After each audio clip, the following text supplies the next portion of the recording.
Busselltown to come into town?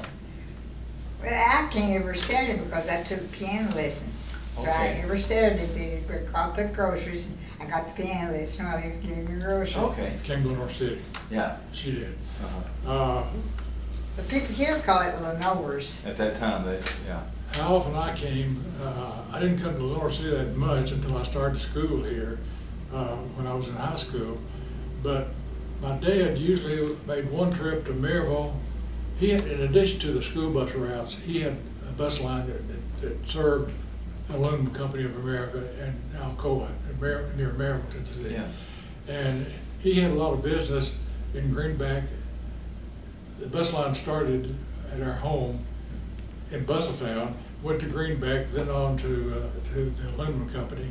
And once a week, and I'm getting back, I digressed about to tell you that, but about once a week we would make a trip to Maryville and Alcoa out of Greenback, and many times on to Knoxville.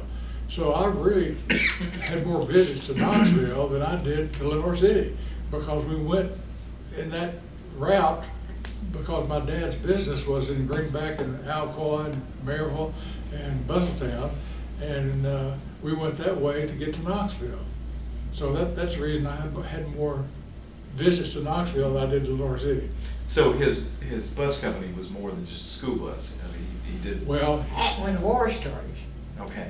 the war, we're talking about the war. 1941. That's right.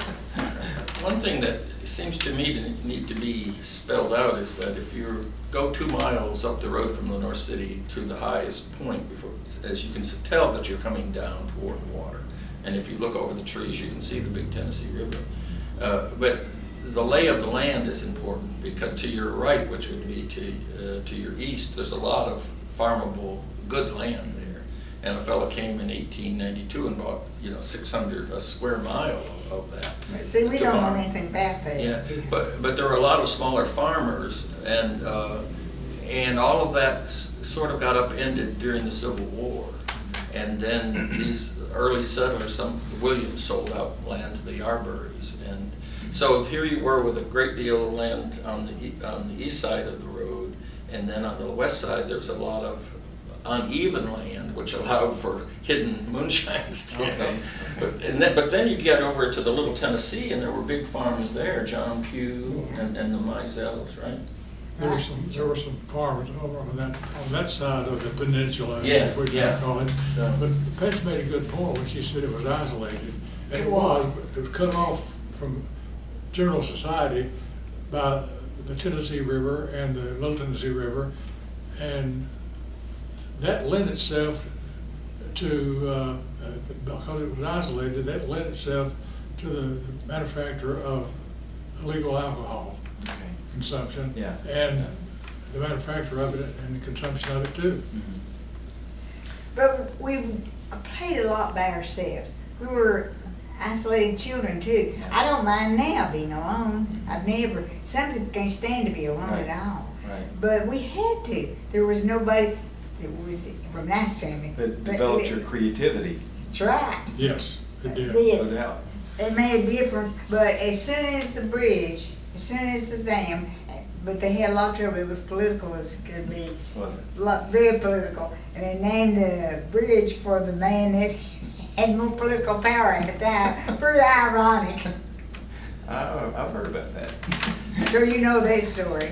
Another detail to bring in is that you were saying about the 50s, you started off asking, but most of this started to end in, what's the date, 61, when Yeah. the first bridge Right. opened it up.